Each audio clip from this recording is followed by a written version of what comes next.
नमस्कार दोस्तों, स्वागत है आपका अपने चैनल अल्टीमेट नॉलेज पर। दोस्तों, आप सब लोग इस बात को बहुत अच्छे से जानते हैं कि जिस प्रकार से मुसलमानों में सलाम बोला जाता है, जिस प्रकार से अंग्रेजों के अंदर एक दूसरे से मिलने पर हाय और हेलो का चलन है, ठीक इसी प्रकार से भारतीय परंपरा में जब भी दो लोग मिलते हैं तो वो एक दूसरे को हाथ जोड़ करके नमस्कार या नमस्ते करते हैं।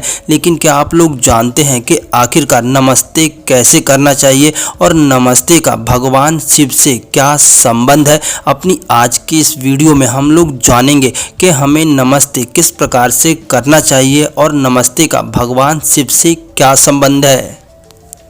नमस्ते का अर्थ है मैं आप में परमात्मा को नमन करता हूँ। नमस्ते कहने से ऐसा करने वाला व्यक्ति अभिवादन करने वाले दूसरे व्यक्ति में आत्मा की आध्यात्मिकता एकता को स्वीकार करता है। इसीलिए नमस्ते अभिवादन का सर्वोच्च और सबसे सम्मानजनक रूप है, जो कि पूरी दुनिया में सबसे पहले भारत से ही शुरू हुआ है। आज नमस्ते भारत के साथ साथ चीन और दूसरी कंट्रियों में भी किया जाता है। नमस्ते का संबंध हमेशा ही सामने वाले व्यक्ति के शरीर में मौजूद परम आत्मा अर्थात परम पिता से होता है। इसी कारण से ऐसा कहा जाता है कि जब भी हम लोग किसी से मिलते हैं तब हम लोग सामने वाले व्यक्ति को नहीं बल्कि सामने वाले व्यक्ति में विद्यमान उस ईश्वर को नमन करते हैं। दोस्तों, आप लोग जब भी नमस्ते करते हैं तब आप लोगों को नमस्ते हमेशा इस प्रकार से करना चाहिए। सभी उंगली और अंगूठे एक समान रख करके दोनों हाथों को मिलाना चाहिए। इसके बाद दोनों हाथों को अपने हृदय के साथ लगाना चाहिए और उसके बाद ही आप लोग किसी को नमस्ते करें, क्योंकि जब आपके दोनों हाथ हृदय के पास होते हैं तब इसका अर्थ ये हो जाता है कि आप लोग सामने वाले को अपने हृदय से नमन कर रहे हैं।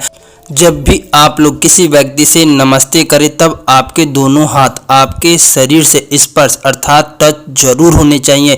दोस्तों, नमस्ते करने के पीछे एक वैज्ञानिक कारण भी है। ऐसा माना जाता है कि जब हम लोग अपने दोनों हाथों को जोड़ते हैं तब हमारे दोनों हाथ एक दूसरे से पूरी तरह से स्पर्श यानी कि टच होते हैं, जिसके कारण से हमारे हाथों के बिंदुओं पर दबाव पड़ता है, जो कि हमारी आँख, नाक, कान, हृदय और साथ ही साथ मस्तिष्क के लिए काफी लाभदायक होता है।